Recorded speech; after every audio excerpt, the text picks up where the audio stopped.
Le Real Madrid aurait décidé de stopper les négociations avec le PSG au sujet de Kylian Mbappé, après avoir évoqué avec les dirigeants parisiens une dernière offre à 200 millions d'euros. Sauf retournement de situation, le joueur restera en France cette saison. L'avenir de Kylian Mbappé anime et va continuer d'animer cette fin de mercato estival. Un dossier qui a connu de nombreux rebondissements ces derniers mois, et qui continue de faire les gros titres en France, mais aussi en Espagne. Selon les informations de RMC Sport et de Julien Mayenard, journaliste de Téléfoot, le Real Madrid espérait obtenir une réponse du PSG, mais les dirigeants parisiens sont restés silencieux. Ainsi, le club espagnol aurait pris tout simplement la décision de stopper les négociations et de se retirer de ce dossier. Pourtant, la Casablanca aurait tenté le tout pour le tout en évoquant lors des négociations avec le PSG une offre de 200 millions d'euros selon les informations de l'équipe et d'Abdellah Boulma. Une information toutefois démentie par des membres du club parisien qui précisent seulement que les conditions posées pour se séparer de Mbappé ne sont pas atteintes à ce jour.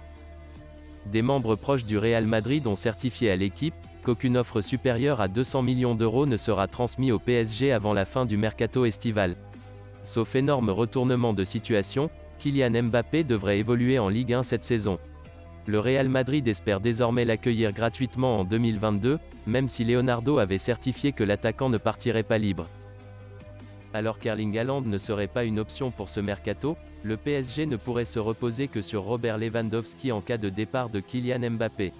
Le 10 Sport vous a révélé la semaine dernière que son agent Pini Zahavi s'était rendu à Paris dernièrement, afin de préparer le terrain pour une arrivée du Polonais qui aimerait connaître une autre expérience après tant d'années passées en Bundesliga. Et à en croire Eusan ESPN, des échanges auraient déjà eu lieu entre le PSG et le clan Lewandowski.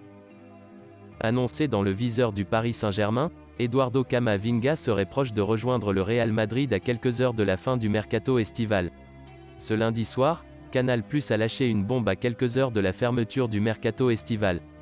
D'après les informations divulguées dans le Late Football Club, le Real Madrid serait proche de boucler l'arrivée d'Eduardo Camavinga, annoncé dans le viseur du PSG depuis de longues semaines. Le Stade Rennais aurait déjà trouvé un terrain d'entente avec l'écurie merengue, tandis que le milieu de 18 ans passerait actuellement sa visite médicale. Le FC Barcelone, en quête de renfort offensif cet été pour oublier Lionel Messi, aurait tenté se faire prêter l'attaquant de l'Atlético Madrid Joao Félix. Selon les révélations de la radio Catalonia, le FC Barcelone aurait formulé une offre de prêt au sujet de Joao Félix. Après avoir recruté Memphis Depay et Sergio Agüero, le Barça souhaiterait continuer son mercato low cost avec le joueur portugais de l'Atlético Madrid. Toutefois, selon la presse espagnole, l'arrivée de Félix en prêt aurait très peu de chances d'aboutir au Barça. Edinson Cavani, l'attaquant uruguayen de Manchester United, pourrait débarquer au Barça d'ici la fin du mercato estival. Alors que le Barça est sur le point de dégraisser dans la journée avec les départs juteux d'Ilex Moriba pour 20 millions d'euros et d'Emerson Royal pour 30 millions d'euros, le club catalan a désormais une ambition, s'offrir un buteur dans la dernière ligne droite. Si le nom de Joao Félix a été évoqué ces dernières, une grosse surprise est peut-être en cours. Selon le journaliste de Radio Catalonia Gérard Romero, le Barça tenterait d'obtenir la signature d'Edinson Cavani. Les négociations seraient même déjà avancées avec le joueur. Le club catalan doit maintenant s'accorder avec Manchester United. Demostró que disfrutó con el equipo, se fue feliz, alentó todo el partido. Por suerte, lo que demuestra el equipo en el campo es que puede perder o ganar, pero va a mantener una línea que es la de jugar y atacar con mucho volumen, a diferencia de lo que pasó en Niza, que es un hecho totalmente repudiable, que se intente ganar de cualquier forma, que no tenga que ver con el juego en sí. Nosotros intentamos generar que este equipo tenga una identidad de la gente y que la gente vibre 90 minutos desde el equipo y que la gente participe o se emocione desde las gradas con lo que hace el equipo en el campo. Solidificando una idea, en un equipo totalmente nuevo, en formación. Sabemos muy bien que cada partido y la exigencia del comienzo de Europa League con la zona que tocó va a ser extremo. Entonces la mejoría del equipo en todos los aspectos va a generar que se haga concreto y sólido, algo que solamente está comenzando. Hay muchas cosas por mejorar en todos los aspectos, desde lo futbolístico, desde la proyección que tiene que ver con nosotros. Esta es una liga extremadamente competitiva, la liga más vista en el mundo hoy, y bueno, hay que estar a la altura, más allá de que nosotros estamos comenzando un proceso prácticamente de cero. We got chances in the first half already, which we didn't score off. Means the performance was really good against the strongest Chelsea side for a long, long time. And it was always difficult against Chelsea, and it's now difficult against Chelsea. So I was really happy with the first half.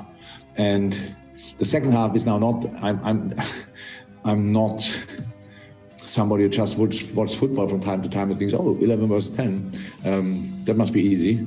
I saw 5 million games and no, that's really not the massive advantage, especially against a quality side like Chelsea with the defending skills they have and with now the job they had to do actually just to defend in and around the box more or less. And it was tricky. We could have done better for sure, but it's early in the season. You need this one moment where you get through, where you can finish it off. We had our finishes. We had good football moments. We tried everything. We defended their potential counterattacks most of the time really well.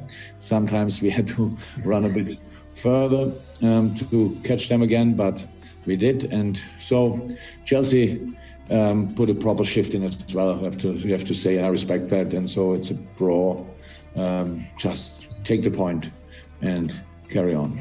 It's rare to get this kind of enjoyment, like the intensity both teams put in is really incredible. And that's together with the atmosphere our people can create. That was a top game today and a really enjoyable with a little thing which we don't like too much. That's only a point, but that's fine. 7 points, that's the start. Boys go away on international, come hopefully back healthy, and then we have to play Leeds. And I know already we have to run our socks off to get there anything, because that's the other team who is really intense in that league. Respecto, tengo que decir que es un asunto en este momento que está manejando el club. Para mí, en mi cabeza, el partido de mañana y para los jugadores también. Este es un asunto del club. Lo entiendo que interesa a todo el mundo esto, pero en este momento no puedo decir nada más. Solamente en lo que estoy focalizado en el partido y tenemos que pensar a esto. Si digo que Mbappé es un gran jugador, digo la verdad. Por el resto, pienso que tenemos grandes jugadores aquí y intento de meterle todo en la mejor condición para mostrar toda la calidad que tienen.